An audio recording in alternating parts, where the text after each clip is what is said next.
students, good morning to all. Welcome to my class in standard 5th English 1. In last video we have started the new unit number 12, chapter number 12, Truth is God. In last video we have completed activity number 1 and activity 2. We were learning the activity number 3, the lesson Truth is God. So this lesson is about the leaders of the India who fought for the freedom of India. So here is the story about lesson is about one of the leaders who fought for the freedom of the India. Okay, so the leader is Bal Gangadhar Tilak. Okay, we have already started activity number 3. Now we will continue this activity, this lesson. Okay, in last video we have completed the paragraph 1 of 2 lines, and we will learning the paragraph number 2. In paragraph number 2 we have already completed 2 lines of this paragraph. Okay, so let's continue. Here are the keywords. I am writing the keywords on the board so that you can understand the meanings. Activity number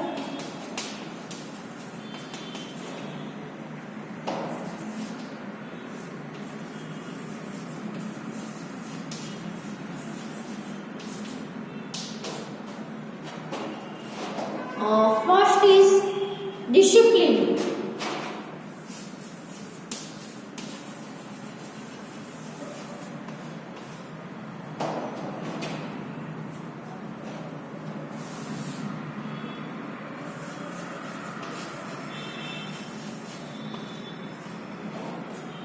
discipline यानी क्या होगा? तो behaving in a controlled way.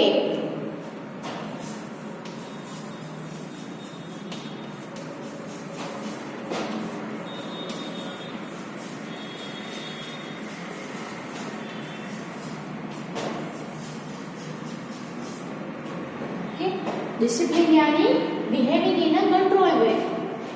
तो किसी के द्वारा control किया गया हो उसी रास्ते में उनको क्या होता है, कंट्रोल वे में बिहेव करना, यानी उनका व्यवहार है वो अच्छा होता है, नियंत्रित व्यवहार होता है. यानी किसी के साथ कैसा भी बिहेव कर लो ऐसा नहीं होता है. डिसिप्लिन वे में यानी कि कंट्रोल वे में बिहेव करना.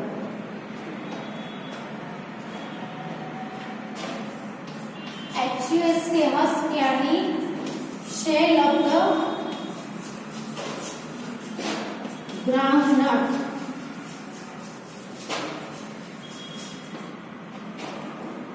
Third one is scatter.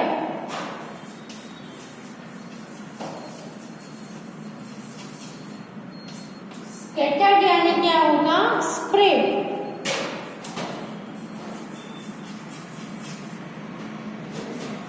Number 4 is mischief.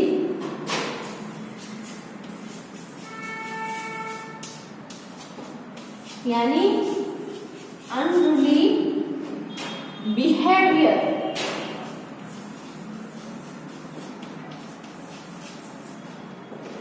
और है रेज यानी एंगर.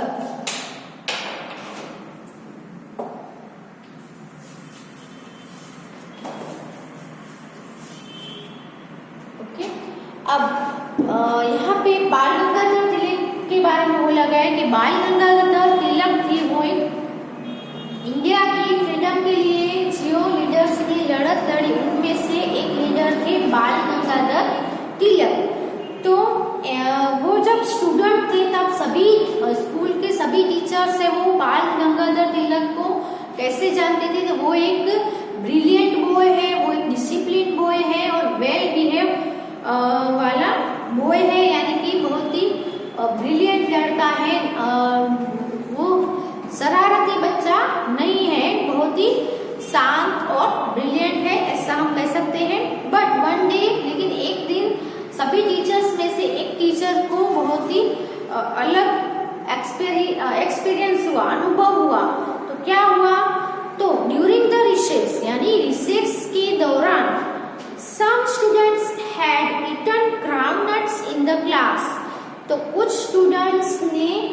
क्लास में ग्राउंडनट्स यानी मूंगफली है वो खाई and thrown the shells on the floor near the teacher's table.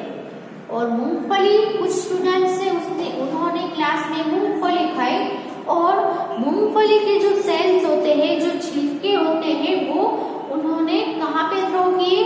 जो टीचर की जो टेबल थी वो उसके नजदीक, उसके पास में जो छिलके थे वहां पे फेंक दिए।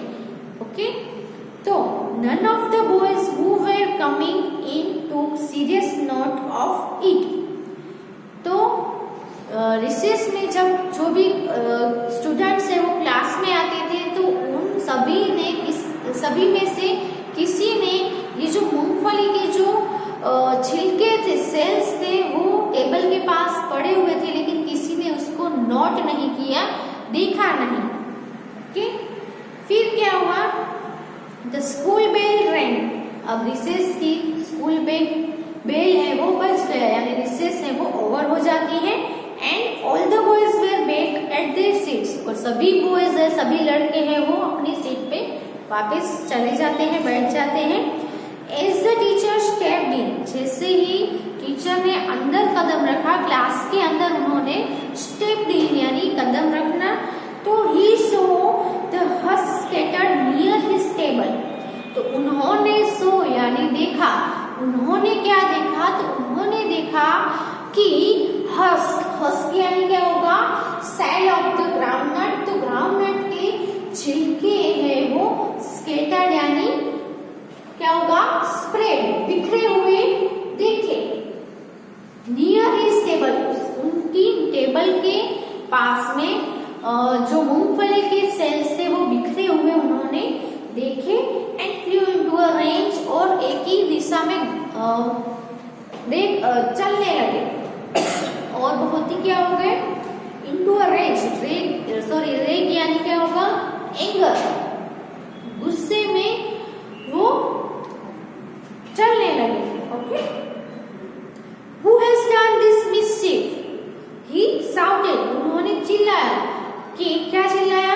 Who has done this mischief? किसने ये शरारत की है? जैसे ही उन्होंने बिखरे हुए छिलके देखे तो तुरंत ही गुस्सा आ जाता है। गुस्से में वो पूछते हैं कि ये जो मिस्चीफ है, मिस्चीफ यानी क्या होगा? अनरूली बिहेवियर यानी शरारत। ये जो शरारत है, ये जो बिहेवियर है वो किसने किया है? तो there was no reply from the students. तो उन्होंने पूछा लेकिन स्टूडेंट्स से उनको कोई भी रिप्लाई मिला नहीं। I asked again, shouted the teacher still louder. अभी भी जो टीचर थे वो जोर से चिल्लाने लगे कि क्या बोला? आई आस्क्ड अगेन, मैं फिर से पूछ रहा हूँ। Whose mischief is this? ये किसकी शरारत है? If the guilty boy does not stand up, अगर जो जिसने किया है, जो गिल्टी बॉय है, जो वो स्टैंड अप यानी खड़ा नहीं हुआ, तो those who know him should tell me who is this। अगर जो गिल्टी बॉय है, जो अपनी गलती मान रहा है, वो बॉय अगर खड़ा होके नहीं बताएगा तो जो जानता है, सभी में से जो उसको जानता है, जिसने ये किया है, वो मुझे उसका नाम बताओ। तो the boys looked at one another। अब जो बॉय थे वो एक दूसरे के सामने देखने लगे। Most of them really wondering who the culprit could be। और बहुत सारे स्टूडेंट थे, वो क्या थे? Most of them really wondering, उनको आश्चर्य हुआ कि who the culprit could be। तो कल्प्रित यानी क्या होगा? अपराधी। ये जो किया है उसका अपराधी कौन हो सकता है? वो बहुत सारे स्टूडेंट्स को नहीं पता था। No one stood up, इसलिए कोई भी खड़ा नहीं हुआ। No one spoke a word either, किसी ने एक शब्द भी नहीं बोला और कोई खड़ा भी नहीं हुआ टीचर के सामने। अब क्या होता है? तो the angry teacher then pick up the cane from the table and said. यहाँ पे आपको दूसरे कीवर्ड्स दिए हैं। ये जो कीवर्ड्स है आप बुक में लिख लीजिए और ये जो यहाँ पे जो दूसरे पेज पे कीवर्ड्स दिए हैं वो भी हम यहाँ पे लिख देंगे, क्योंकि आगे के जो लेसन है उसमें ये कीवर्ड्स है वो हेल्पफुल रहेंगे। सो पहले हम लिख लेते हैं।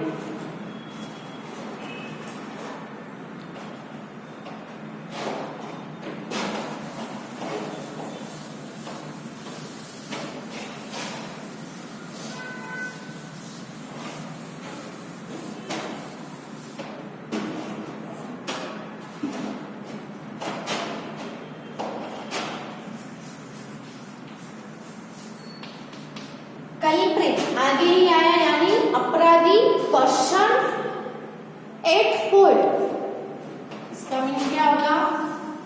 पर्सन एट फॉल्ट, जिसकी गलती है वो पर्सन, जिसका फॉल्ट है वो पर्सन यानी अपराधी जो है वो। फिर है कैन यानी स्टिक,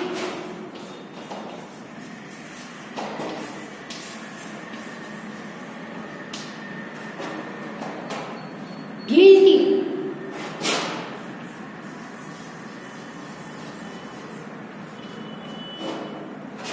गिल्टी का मीनिंग क्या होगा?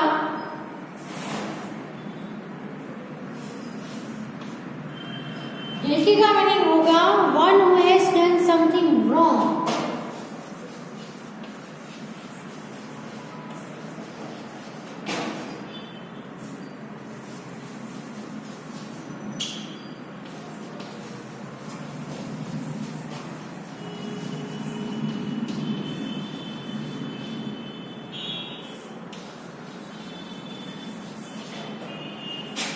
गिल्टी यानी जिसने रॉन्ग किया है, जिसने गलत किया है वो, यानी one who has done something wrong. फिर है इनोसेंट,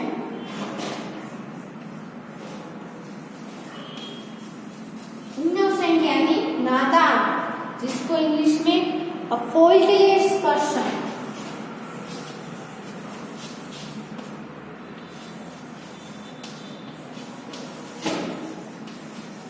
फॉल्टलेस पर्सन यानी जिसने गलती नहीं की है ऐसा।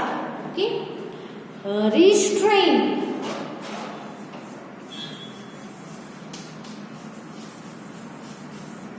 यानी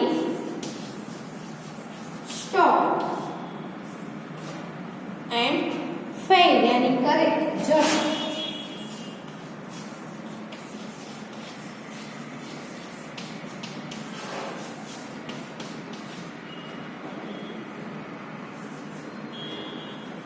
ओके, तो आगे हमने कल्प्रिट जो है यानी पर्सन एट फॉल्ट, जिसने गलती की है, गलत किया है, जो अपराधी है वो।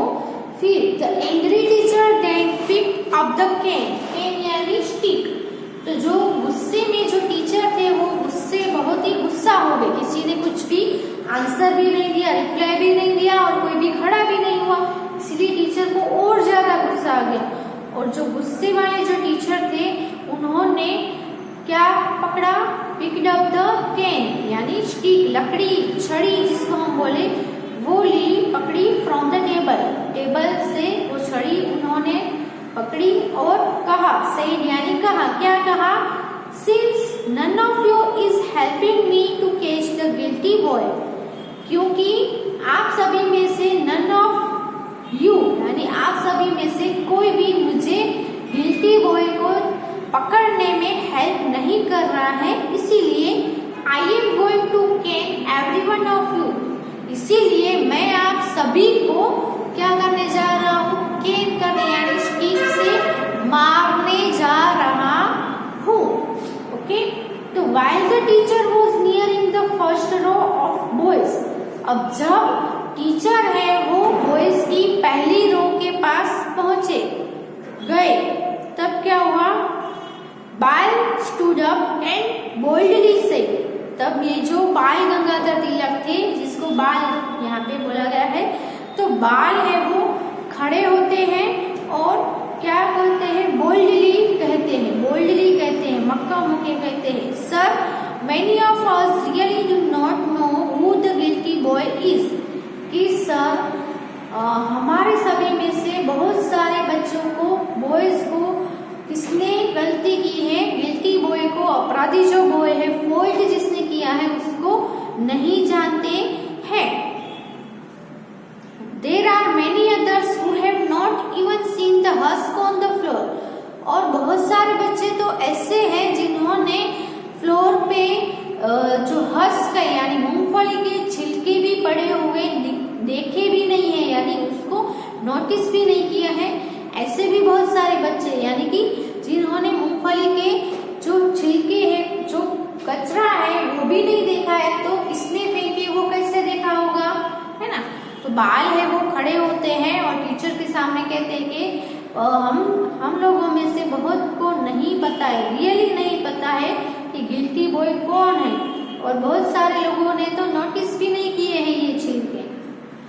तो ड्यूरिंग द रिसेस यानी कि रिसेस के दौरान all of us had gone out of the classroom, हम सभी लोग हैं वो रिसेस के दौरान क्लासरूम से बाहर गए हुए थे।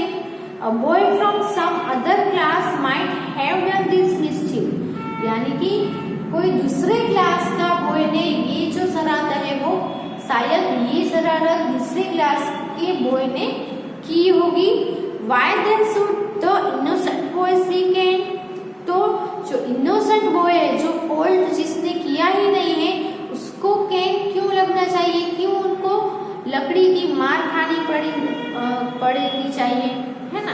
तो the teacher who knew Bal's good behaviour, जो टीचर है जो बाल के अच्छे बिहेवियर को जानते हैं, try to restrain his on anger but fail, उन्होंने बाल को, क्योंकि टीचर है वो बाल को बहुत ही ब्रिलियंट बॉय, बहुत ही discipline boy, well behave boy था, वो खड़े होकर टीचर के सामने बोल रहे हैं। तो टीचर है उन्होंने क्या किया, try to restrain his on anger, try to restrain यानी स्टॉप करने का, अपने गुस्से को दबाने का बहुत ही कोशिश किया, बट ही फेल, लेकिन वो फेल हो गए। डोंट बी ओवरवाइज बाल, वो क्या कहते हैं, बहुत ही ओवरवाइज मत बनो, बहुत ही चतुर मत बनो। ही से उन्होंने कहा, I am sure some of you know the culprit, मैं श्योर हूँ कि आप सभी में से कुछ बच्चे हैं, कुछ स्टूडेंट्स हैं, वो अपराधी को जानते हैं, जिसने ये किया है उसको जरूर जानते हैं। A boy from if they don't speak out, अगर जो बच्चे जानते हैं, जो बॉयज अपराधी को जानते हैं, तो अगर if they don't speak out, अगर उन्होंने नहीं बताया तो क्या होगा, I have got to punish the whole class, मैं पूरे क्लास को पनिशमेंट करूंगा, मैं पूरे क्लास को सजा दूंगा, पनिश करूंगा। इमीडिएटली बाल सेड डू रिस्पेक्टफुली, तुरंत ही बाल ने कहा, लेकिन कैसे कहा, रिस्पेक्टफुली, रिस्पेक्ट से, आदर से टीचर को कहा। क्या कहा, but sir I feel this is nether fair for जज, लेकिन सर मुझे लगता है कि यह उचित नहीं है, ऐसा करना उचित नहीं है, क्योंकि जो इनोसेंट है, जो जिसको कुछ पता ही नहीं है, उनको पनिश क्यों किया जाए, ये तो अनुचित है ना, ये तो उचित नहीं है ना, फेयर नहीं है ये। What I told you about our innocence is the truth, और हमने जो हमारे इनोसेंस के बारे में बताया वो सब ट्रूथ है, सच है, यानी कि हम लोग रिसेस के दौरान बाहर थे और हम में से सब कितने बच्चों ने तो ये जो छिलके पड़े हैं उसको नोटिस भी नहीं किया, नोट भी नहीं किया। सो मैंने जो बताया वो हमारे इनोसेंस के बारे में जो बताया वो बिल्कुल ही सच है। I don't want to see the innocent ones punished, मैं जो इनोसेंट है, जो नादान है, जो जिसने फॉल्ट किया ही नहीं है, जिसको कुछ पता ही नहीं है, उसको पनिश मिलता हुआ मैं देखना नहीं चाहता हूँ। So please allow me to leave the class, इसीलिए मुझे क्लास को छोड़ने के लिए परवानगी दीजिए, ओके, अलाउ कीजिए। बाल ने क्या कहा कि मैं जिसने गुनाह किया नहीं, जो इनोसेंस है, उसको सजा मिलते हुए मैं देखना नहीं चाहता हूँ, इसीलिए मुझे क्लास के बाहर जाने के लिए, क्लास को छोड़ने के लिए आप मुझे अलाउ करें, आज्ञा दें। फिर क्या होता है, before the teacher could say a word, teacher है वो एक शब्द बोले उससे पहले बाल picked up his books and walked out of the classroom. बाल ने अपनी बुक्स पकड़ी और क्लासरूम से बाहर चला गया। Okay, all the boys admired Bal's courage, सभी बच्चे ने जो बाल गंगाधर तिलक की जो करेज थी, जो हिम्मत थी, उसकी बहुत ही प्रशंसा की, उसको एडमायर किया। And his love for justice and truth, उसके करेज को और उसके जस्टिस के यानी न्याय और सत्य के प्रति जो उसका लव था, उसका प्रेम था, उसकी करेज को और उसकी लव और उसकी जस्टिस और ट्रूथ यानी न्याय और सत्य के लिए जो उनका प्रेम था, प्यार था, उसको भी क्या किया उन्होंने, सभी बच्चों ने एडमायर किया यानी प्रशंसा की। Even the teacher could not help praising बाल, इवन द टीचर खुद भी हेल्प प्रेजिंग बाल की प्रेजिंग करने के लिए खुद को भी हेल्प नहीं कर पाए। He looked at the class, उन्होंने क्लास के सामने देखा एंड सेड और कहा, बाल इज नो ऑर्डिनरी बॉय, बाल है वो कोई ऑर्डिनरी बॉय नहीं है, अलग बॉय नहीं है। If every student is a truthful and disciplined as he is, अगर सभी स्टूडेंट है वो बाल जैसा है, उसके जैसा डिसिप्लिन बन जाए, उसके जैसा ट्रूथफुल सत्यवादी बन जाए, तो our country will have a great future, तो हमारी कंट्री के पास बहुत ही महान भविष्य होगा, है ना। तो it is this love of truth and justice that made Bal a great leader of our nation, तो ये जो सत्य और न्याय के प्रति जो उनका प्रेम था, उसको देखकर बाल गंगाधर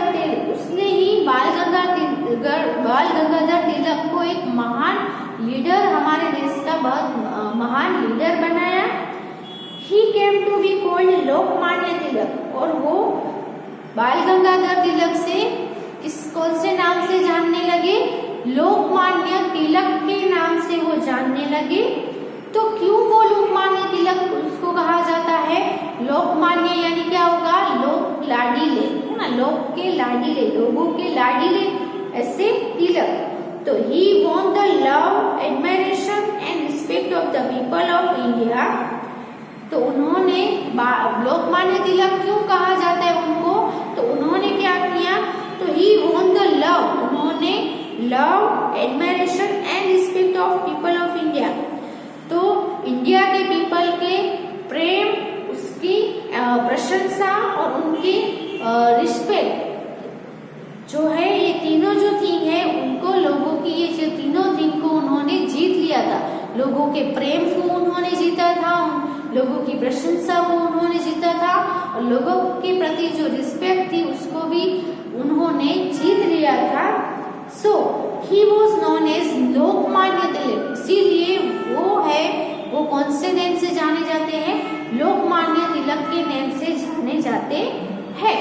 ओके, तो यहाँ पे जो लेसन है वो कंप्लीट होता है। आपको भी लोकमान्य तिलक के जैसे जो क्वालिटीज है वो अपने अंदर भी डेवलप करनी है। हमेशा ट्रूथ का साथ देना है, ट्रूथ यानी सत्य के लिए लड़ना भी है, हमें सत्य ही बोलना है, और कहीं पे कुछ गलत हो रहा है तो गलत होने नहीं देना है, आगे आके अपना स्टैंड लेना है, ट्रूथ हमें बोलना है, हिम्मत दिखानी है। ओके, क्योंकि बिना फॉल्ट के हमें पनिशमेंट मिले, इससे अच्छा है हिम्मत दिखा के हम सच कहें, सच का सामना करें और पनिशमेंट से बच सकें। ओके, तो यहाँ पे आपको पिक्चर भी दिए गए हैं लोकमान्य तिलक के, पेज 1 और 2 में, दोनों में, और इनके बारे में आपको शायद हिस्ट्री में भी पढ़ने में आता ही होगा।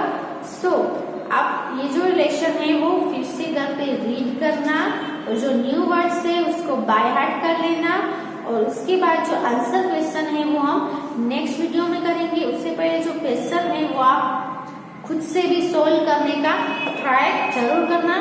क्वेश्चन है उसके आंसर आपको लेसन में से कहीं ना कहीं से आपको मिल ही जाएंगे। So try to write the answer of this question. Okay, तो लेसन है वो नेक्स्ट वीडियो में कंटिन्यू करेंगे, इसकी एक्सरसाइज है वो। सो यहाँ पे हम स्टॉप कर रहे हैं। Thank you for watching and ये जो न्यू वर्ड्स है वो भी आप अपनी बुक में लिख लो।